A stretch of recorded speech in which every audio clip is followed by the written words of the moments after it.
All right, Larry Krueger here from the Pig and a Pickle Krug Show with a little 49er video as we go with Mock Draft 4.0. In this one, we're going to include trades because trades, I think, are going to have to be a part of the 49ers plan because you can't have as many rookies as it looks like they may be having. So I think we're going to work in some trades for some veterans that I think might be realistic. So there you go. We're brought to you by Pig and a Pickle, the best barbecue in all of Northern California. Check them out. They're in Emeryville. They're in Corte Madera. They're open 7 days a week from 11 a.m. till 8 p.m. or until they run out. Pig and a Pickle, the best barbecue in all of Northern California. We're also brought to you by Sharp Corners Sports Cards and Collectibles. They're at 205 Cypress Avenue in Pacific Grove, California. Call Anthony Catania at 831-521-5264.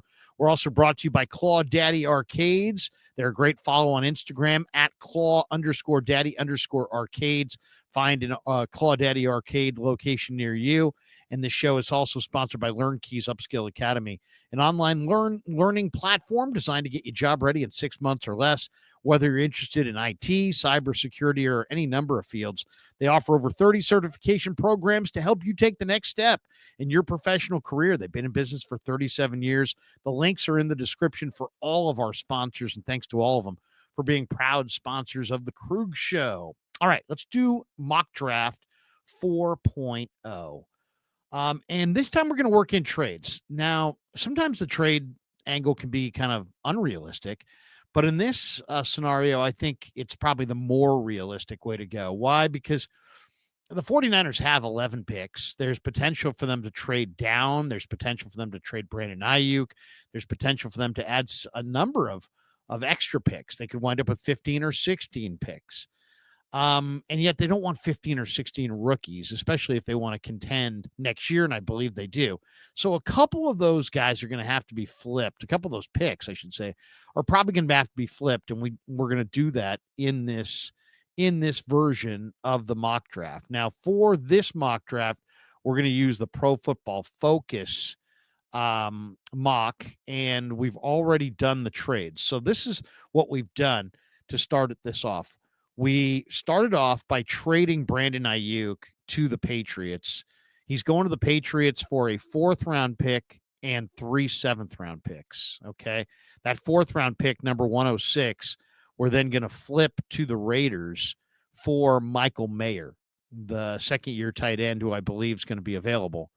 And then the 49ers are going to take one of those 7th-round picks and add a future 7th-round pick and trade that to the Eagles for Bryce Huff and reunite Bryce Huff, the defensive end, with Robert Saleh.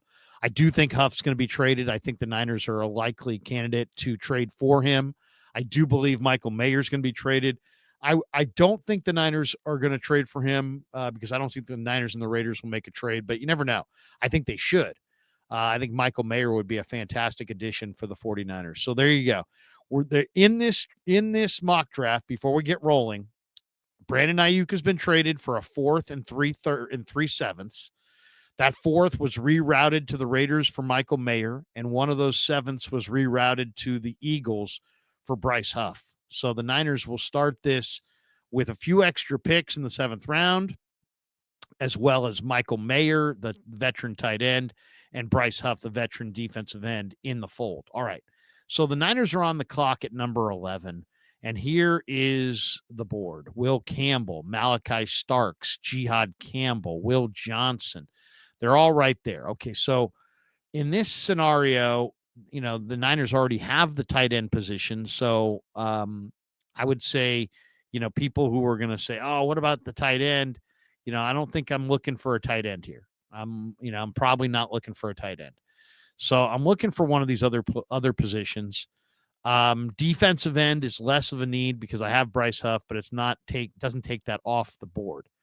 So offensive tackle is very much a need. Free safety is very much a need. Off the ball linebacker, Jihad Campbell, very much a need. Will Johnson, number 1 corner. That's going to be hard to pass up. There's a lot of interesting names here, but to me, I'm going to stay focused. I want to have an interior defensive tackle, and I'm going with Kenneth Grant, the big-bodied kid from Michigan. He's 330. He moves like somebody who's 280. There you go, Kenneth Grant. Now we're at pick number 43 in the second round. Now, the one thing I'm a real believer that this is the spot where the 49ers might be able to take a chance on somebody that doesn't necessarily, isn't necessarily a primary need.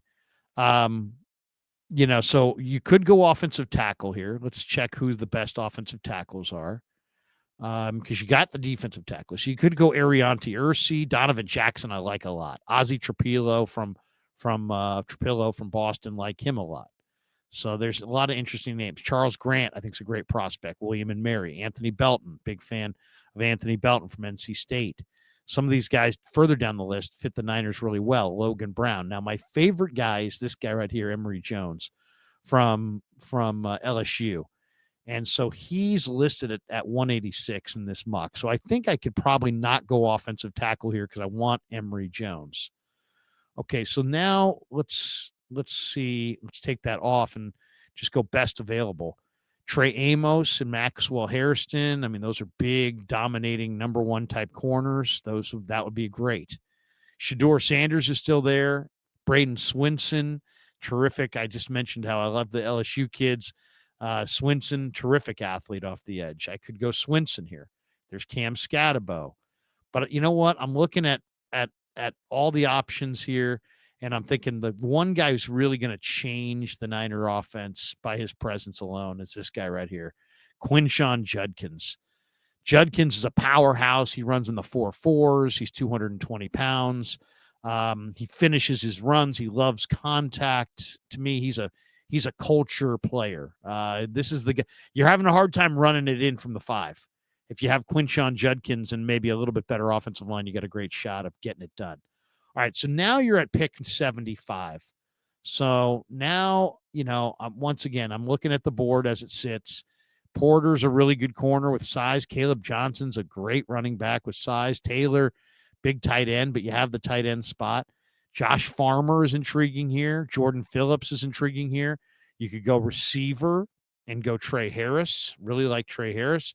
Jared Wilson, the big center. RJ Harvey. There's a lot of good players sitting right here. Who do I go with? Do I go with the big offensive tackle and Belton or Grant? You know what? Let's take a look at the defensive line. You already have Kenneth Grant, but let's just take a look at, you got Aeneas Peebles down here. I really like him, but I might want to take him with my next pick. Let me check. When is my next pick? I pick at 100, so I could probably get Peebles next. I really do like him. He's a pass rusher, but I need that offensive lineman. Okay, so Olufemi Oladejo, I think, could be real popular here with the 49ers. Edge rusher of note. He's down here at 111. I know they really like him. I really like Savion Jones, who's a little further down. So I'm going to go. We're going heavy defensive line in this draft. So I'm going to go Olufemi Oladejo. I really believe the Tony Pauline report saying the Niners really love Oladejo, and I think they would take him in round 2, but there's so many good players on the board that they wait till round 3, and he's there at 75, and I think you're taking him right there at 75. All right, so now we still don't have our offensive tackle, and there's some good players there. You just saw Harold Fannin, Jeffrey Bossa, Jacob Parrish, Aeneas Peebles is right there. Kobe Bryant. I love Kobe Bryant. Would love to have Kobe Bryant. Let's take a look at the offensive tackle list right here. Jalen Rivers, Chase Lunt, Logan Brown. There's Emory Jones. I'm not messing around anymore. I'm at pick 75. I love Emory Jones. Plays right tackle for LSU. He can play guard. He's the only downside of Emory Jones. He has a hard time dealing with some of the speed rushers. But, man, this is a former basketball player with long arms, incredible athleticism, a fantastic base. He's a great competitor, good dude. I like Emory Jones right here from LSU. I'm a big fan of the LSU kids. So, to me, the Jones brothers were on my list of things to get done here in the draft, and that's Emory Jones and Savion Jones. And now I'm at pick 113, and I'm looking for Savion Jones. I think he's listed here as an edge rusher. So let's look down the list. Do we have him here? There he is right there, Savion Jones from LSU. And I'm going to take him right here. To me, he's 290 pounds. He's a tremendous pass rusher interior, but he also could help you as an outside rusher. So to me, Emory Jones and Savion Jones, getting those two Jones brothers. Now, I don't think they're real brothers.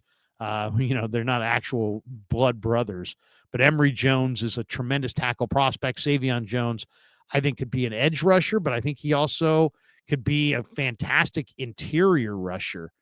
And that's what I'm looking for right now. I'm looking for interior rushers that can dial up some heat on the quarterback. All right, so now we're in the 4th round, and we're at pick 138. Now, I'm staring at Riley Leonard, and I really like Riley Leonard, but you have Mac Jones, you have Tanner Mordecai, you have Brock Purdy. I don't see, you got other needs that are a little bit more pressing than Riley Leonard. Antoine Powell-Ryland from Vatech is a tremendous edge rusher. I could go LSU again and Zy Alexander. I'm a little concerned. He tore the ACL in 2023. I'm a little concerned. He didn't run a great 40 time. Has he gotten all the way back from his, previous injury? Is he at the same level he was pre-injury, I should say? And I don't think he is. So I'm going to pass on Zy right there.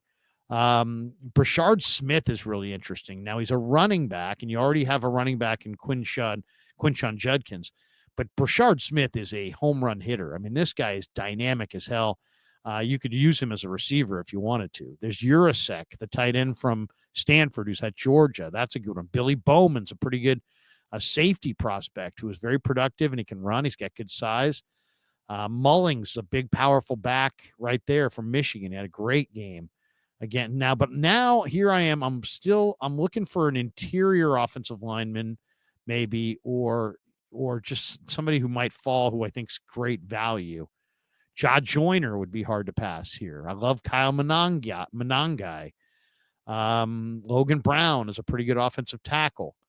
All right, let's take a look at the interior offensive line and see, because you got your tackle. Now let's take a look at who's left on the interior. Luke Kandra from Cincinnati, Seth McLaughlin, Connor Colby from Iowa, who's a good one. That's Connor Colby, very quick, very athletic. Jake Majors, Miles Frazier, Jackson Slater, a lot of good players here. Marcus Ware, I like Marcus Ware quite a bit. Montana State. I'm looking for the North Carolina kid, but he's not here, so obviously he was already drafted. Let's see. I guess if we go back and look at the other draft picks, he probably went here.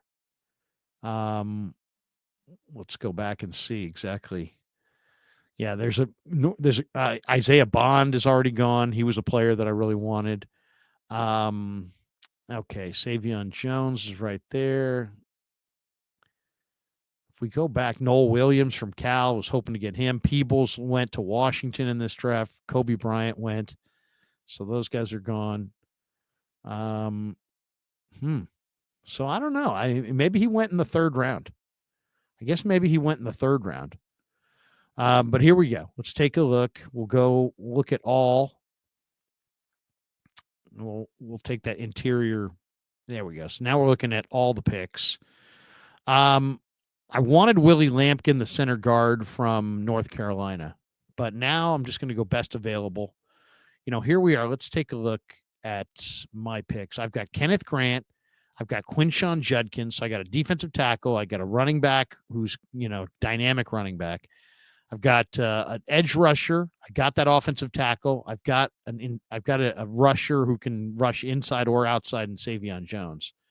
And I have picked 130, 138, 147, 160 staring at me here in the 4th and 5th round. And I still have 5 7th round picks in addition. All right. So let's take a look. Powell-Ryland might not be bad. Brashard Smith might not be bad. I don't really need that tight end anymore. Okay. Let's look further down. RJ Oben, Roman Oben's son, is not bad. That wouldn't be a bad call, the Notre Dame edge rusher. Nick Nash, very productive receiver from San Jose State. Ja Joyner, Logan Brown, tackle from Kansas. That might not be bad. I'm going Denzel Burke. Yeah, I think I'm going Denzel Burke. Too much talent here to pass on Denzel Burke. Denzel Burke's a really good corner from Ohio State. Like him a lot. I think he's going to be a really good pro, and he's got good size. He looked good in the drills at the combine. Really like Denzel Burke, and I think that's a great value at pick 138. All right, so now we're in the 5th round. We have 2 5th-round picks, and then all of our picks in the 7th round. So let's take a look further down the board here. Who's on the board? There's probably somebody there that we really like. I really like Jaw Joyner, but I do have a couple edge rushers already. Let's see. Tonka Hemingway is a good interior rusher. That wouldn't be bad. Caleb Ransaw, the safety from Tulane's a pretty good football player. Dylan Fairchild's not bad. I do like Jalen Conyers quite a bit. But in this scenario, you've already traded for Michael Mayer. You've signed Luke Farrell. I don't think tight end's really the priority here. Dante Thornton is interesting. You may want that receiver. Taj Brooks is a really good running back, but you have a really good running back there. Taj Brooks is going to be a hard running back for me to pass up. I'm probably going to take him in the next pick. Jackson Slater would be nice. Ricky White would be nice. You know what? I'm staring at Buchanan, who's a very good player as well, local kid. You know what? I'm going Ty Robinson. Ty Robinson from Nebraska is just too good of a player. On this mock, he's listed way down the list, and they're not going to give that a high grade. But that's a great 5th-round pick. And to me, if you get Ty Robinson, now you've added Grant on the inside, and you've got Emory Jones, who can be a part-time inside, or Savion Jones, who could be a part-time inside player. Now you've added Ty Robinson, who's an absolute beast. Love him. That's a great one. That is a great player. Now let's take a look at linebacker, because we haven't taken care of linebacker. And to me, this is the part in the draft where you're going to want to say, you know what, let's just build up the linebacking core. You have Teddy Buchanan. Some people like Mondon from Georgia. I'm not the hugest fan. There's Greg Penn III from LSU.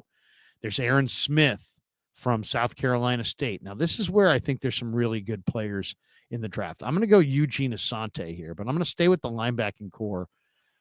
He's my 5th-round pick, but now I'm in the 7th round, and I have 1, 2, 3, 4, 5 7th-round picks.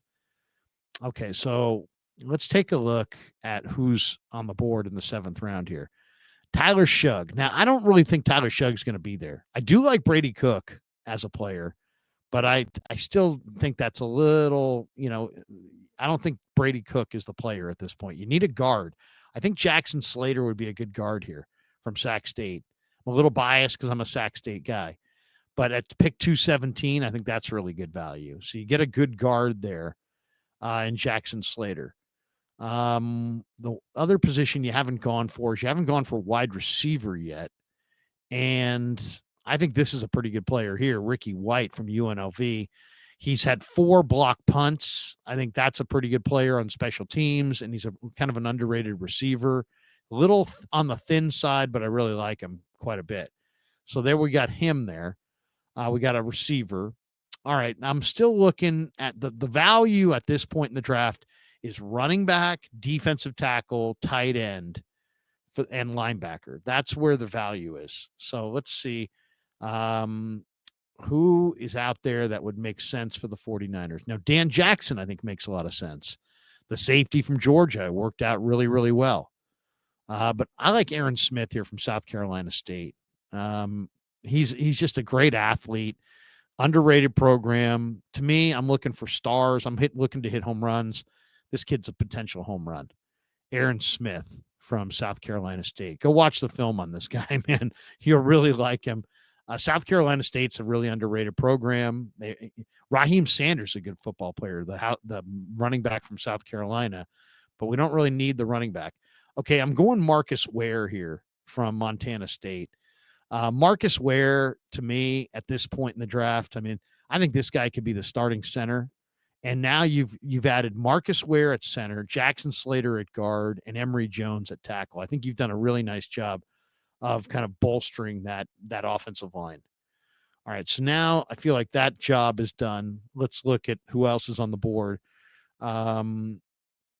I guess we have just one more pick here. Now there's Mac McWilliams, a cornerback from Central Florida, who would be pretty nice. But you already got Denzel Burke.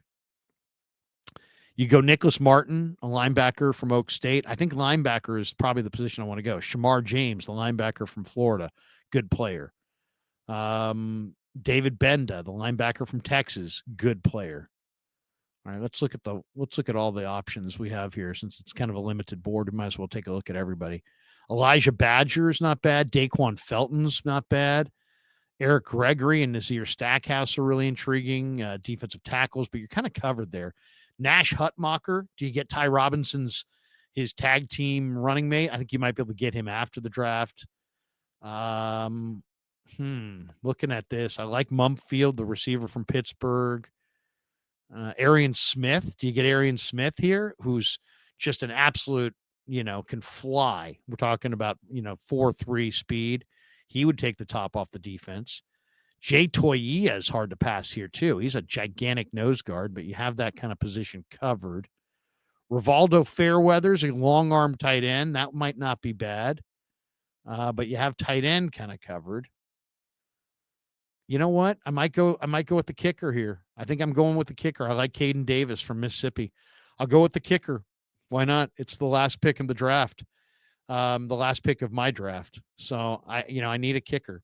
So here we go. This is what you got out of this draft. You got Kenneth Grant at defensive tackle, Quinshon Judkins at running back, Olufemi Oladejo off the edge.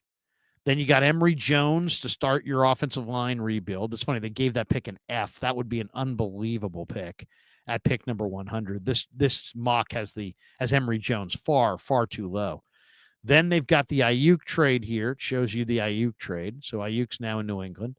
You got Savion Jones, who I think is going to be just an absolute steal. I think Savion Jones is going to be a monster in the NFL. Denzel Burke gives you a starting caliber corner. Ty Robinson, I think, is going to be the best pick of the 5th round if he's there. To give the Ty Robinson pick an F and the Eugene Asante pick an F just shows a total ignorance on the part of PFF. Because Ty Robinson's a very good player. Eugene Asante is a can't-miss linebacker. Can't miss. 5th round for Eugene Asante. I love that. And then Jackson Slater in the 6th round, or in the 7th round. Ricky White in the 7th round. Took a flyer on a really great defensive athlete in Aaron Smith from South Carolina State. We got a plug-and-play. Marcus Ware started at right tackle at Montana State. But for us, we're going to play him inside. I think he's the replacement for Jake Brendel. And then Caden Davis, don't show up in this summer without a legitimate competition for Jake Moody. And Caden Davis is a legitimate competitor. He's got a big leg. I think he started A&M, transferred to Ole Miss. He's got a huge leg. And then you flipped. You're also adding Michael Mayer, who gives you a veteran at tight end, and Bryce Huff, who gives you a veteran at defensive end. And I do think the Huff addition is likely, just because I think that Huff's best football was played under Robert Saleh. The Eagles are looking to move on from him. I think the Niners would gladly throw a day 3 pick to the Eagles for Huff. I think that's probably enough to get it done. And I think Bryce Huff, opposite Nick Bosa, is going to be the Niners tag team starting defensive end combo. And when you think about that, so now you got Kittle and Michael Mayer, and at tight end. So you got the 2 tight end set. So with no Ayuk, but you do have a good 2 tight end set there. You did add a receiver in Ricky White, who also can help you on special teams. You added a hell of a running back in Quinshon Judkins. So at times, if you want, I think you could somehow make up for the loss of Ayuk by putting CMC, flex him out, and using Judkins in the backfield. I mean, Judkins is 225 pounds and runs 4.48. So I love this. I mean, this doesn't necessarily put you over the top, but there was a lot of things accomplished here. One, you got your blue chip, big time defensive tackle. You got a star running back who I think changes the complexion of your offense. You got a hyperactive edge rusher who you really love. You love everything about Oladejo. And then you got a developmental tackle who I think can start at left guard right away if you want, and potentially could be your starter at right tackle. Or I think there's a very high likelihood in this draft scenario that Emory Jones would start for the 49ers in week 1 at right tackle, and you would see the 49ers shift Colton McKivitz from right tackle to left guard. And I think that's might be the best route to go, to be completely honest. For Ayuk, you don't get a killing. You get a 4th-round pick and 3/7, but you turn the 4th into Mayer, and you get 3 bites of the apple in the 7th round. Savion Jones, I think, is a difference-making player for you. You had a couple good corners, or one good corner, I should say, in Denzel Burke. And, at linebacker, you've got, Eugene Asante and Aaron Smith. I really love that combination. You got a kicker competition for Jake. You add a couple interior offensive linemen who I think eventually are starters. I think there's a very good chance Jackson Slater starts at left guard. And Marcus Ware could be the starter at center at some point. So overall, I like this. Let's see what they gave us overall for a grade. They gave us a C-. All right. I'll take it. I'll take the C-. But the reason I think this is a more realistic mock than some of the other mocks that I've done is that I do think Ayuk's going to be traded. I do think it's going to be largely an unimpressive group of draft picks. So this is exactly the kind of trade that I would expect. And I'd be happy with that trade, to be completely honest. And then as far as these other 2 trades, I just really think that if you ask the 49er brass, if you ask Shanahan, if you ask Lynch, hey, you got a bunch of draft picks and you got a bunch of needs. Do you guys think you can compete for a playoff berth this year? They would say yes, absolutely yes. I don't see the 49ers in a mode, no matter what, to shut it down and be like, yeah, we're playing for 2026. That's not the way they go. That's not the way they do it. I don't believe that. So I do think that a couple of these, even if they get a lot of draft capital, even more, especially if they move Ayuk, they would get 4 more picks. That would give them 15 picks. Well, do you need 15 rookies on a roster? I'm not afraid of it. I really wouldn't be. If you have good coaches and you feel like you did a good job at picking the right players, a rookie today is tomorrow's veteran, and coach them up. You know what I mean? But I think realistically, you're going to want to flip a couple of those picks for veteran players that can help you right now. You trade a 7th for Bryce Huff. Now you start week 1 and you've got Nick Bosa and Bryce Huff coming off the edges. And now you got veterans. You're doing something. You add a guy like Michael Mayer. Now you can go 12 personnel with the 2 tight ends and compensate for not having Ayuk that way. And you get a guy who's ready to play his best football. I think Michael Mayer could be primed for his career year this upcoming year. So trading for guys like Huff, trading for guys like Michael Mayer. I'll tell you one other deal that I tried to make in this, but I was unable to, is I would, there's a lot of talk that the Jets are open to moving Garrett Wilson. And to me, if I were the 49ers, I look at this receiver draft, I would offer probably a 3rd-round pick in this year's draft and a 2nd-round pick in next year's draft to the Jets for Garrett Wilson to see if I could make that trade as well. PFF wouldn't let me make it, and I'm not really sure why. They probably wanted more, or they just didn't think the Jets were going to move Garrett Wilson. But I do think Garrett Wilson would be a fantastic 49er. I think he'd be a better option than any of the draft-eligible receivers. I think Garrett Wilson's exactly what the Niners need right now. They need a receiver who can run routes, who has experience, who can play good football this year, who can run sub 4.4, who can give them that vertical threat. They got enough guys who can, be continuity pieces. I mean, I love what I've seen out of Ricky Pearsall. I really like the addition of Demarcus Robinson. I think Isaiah Hodgins could be a good chain mover. I think they've got some of the pieces to, move the chains, but they'd have that vertical threat. One thing about Ayuk, he ran a lot of the deep routes. You're going to have to replace that somehow. And a guy like Garrett Wilson would be fantastic. Now, I don't know that you can make that deal, but as I said, I would offer a 2 and a 3. either a 2 this year and a 3 next year, or a 3 this year and a 2 next year. But I'd offer a 2 and a 3 staggered over 2 drafts to the Jets for Garrett Wilson and see if I could get him. To me, that's the one missing piece. If I could have Garrett Wilson and make that trade, that means I probably wouldn't take Ricky White here in the 7th round. I probably would have taken another linebacker or maybe a corner or safety. But that's the only move here that I didn't make that I would want to make. But I love this. I love this. This haul. I mean, to me, you put Kenneth Grant on the defensive line up front. He's a force. He's an absolute force. You get Oladipo and Bryce Huff opposite Nick Bosa at times. I'll take my chances. You add a big-time tackle like Emory Jones and a big-time defensive lineman like Savion Jones. I mean, those are spectacular draft choices in my mind. And then Eugene Asante in the 5th round and Aaron Smith in the 7th round. I think these are two of the biggest sleepers in the entire draft. I think, if you said, where's the real value in this draft? It's day 3 linebackers, Chandler Martin, Nick Martin, Eugene Asante, Aaron Smith, David Benda, Teddy Buchanan. There's just a bunch of guys who are kind of undersized linebackers who can all play.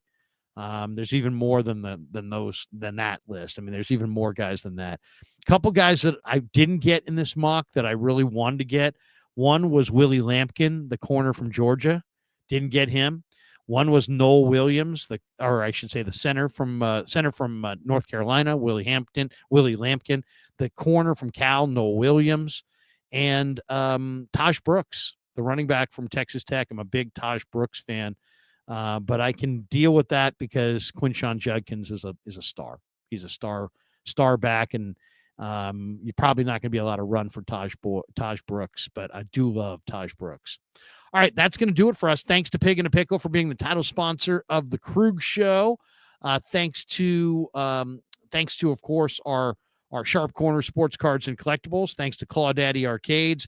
And thanks to our March sponsor, LearnKey Upskill Academy. The links are all in the description below. Thanks to all of you for supporting The Krueger Show on YouTube.